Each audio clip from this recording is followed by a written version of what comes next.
Bismillahirrahmanirrahim. Assalamualaikum warahmatullahi wabarakatuh.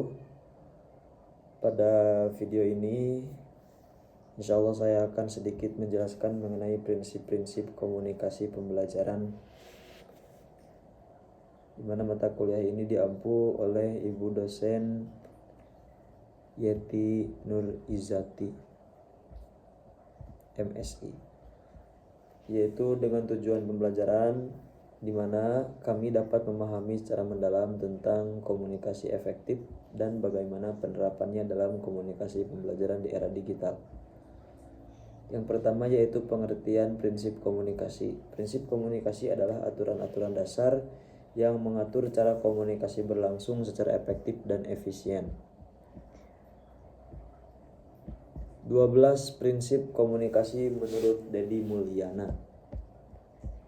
Yang pertama, komunikasi bersifat tidak bisa dihindari atau inevitable. Manusia selalu berkomunikasi, baik secara sadar maupun tidak sadar dalam kehidupan sehari-hari. Segala bentuk perilaku, bahasa tubuh, ekspresi, wajah, nada suara, hingga sikap diam seseorang dapat dipersepsikan sebagai pesan oleh orang lain. Selanjutnya, komunikasi tidak bisa ditarik kembali. Komunikasi bersifat final dan tidak dapat dibatalkan setelah pesan diterima oleh pihak lain. Meskipun seseorang dapat mencoba memperbaiki atau mengklarifikasi pesan yang telah disampaikan, jejak atau efek dari pesan awal tetap akan ada.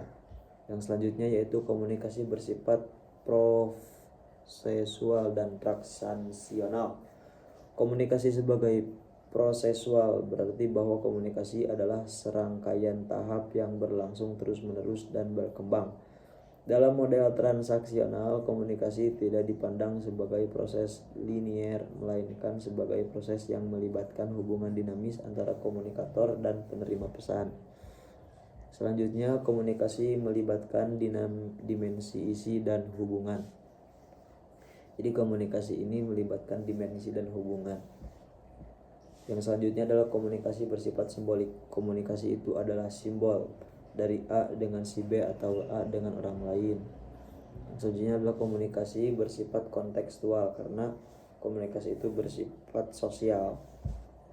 Selanjutnya adalah komunikasi bersifat multidimensi. Komunikasi tidak hanya berlangsung dalam satu dimensi, tetapi melibatkan berbagai dimensi. Yang selanjutnya adalah komunikasi melibatkan persepsi, karena setiap komunikasi itu memberikan sebuah ruang atas pendapat-pendapat dari orang lain. Selanjutnya, komunikasi dapat mengalami gangguan atau noise, berpotensi untuk menciptakan kesalahpahaman. Artinya setiap hal yang kita komunikasikan itu dapat memberikan dampak kepada orang lain.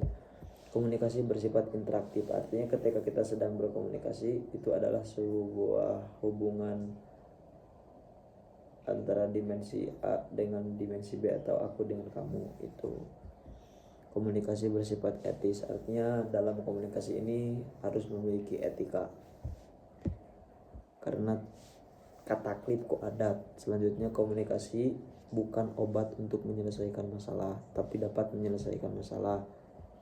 Prinsip-prinsip komunikasi efektif dalam pembelajaran. Aspek yang perlu diperhatikan: yang pertama, kejelasan, ketepatan, konteks, alur, terakhir budaya. Dalam proses pembelajaran, komunikasi tidak hanya berkaitan dengan penyampaian pesan seperti materi pembelajaran, tapi juga mencakup upaya pembelajaran dampak positif kepada peserta didik. Komunikasi terjadi pada dua orang. Ketika terjadi proses komunikasi, informasi tidak sepenuhnya dapat diterima. Ketika informasi diterima utuh, apa yang disampaikan komunikator terdapat sebesar informasi. Terima kasih. Semoga ada manfaatnya. Assalamualaikum warahmatullahi wabarakatuh.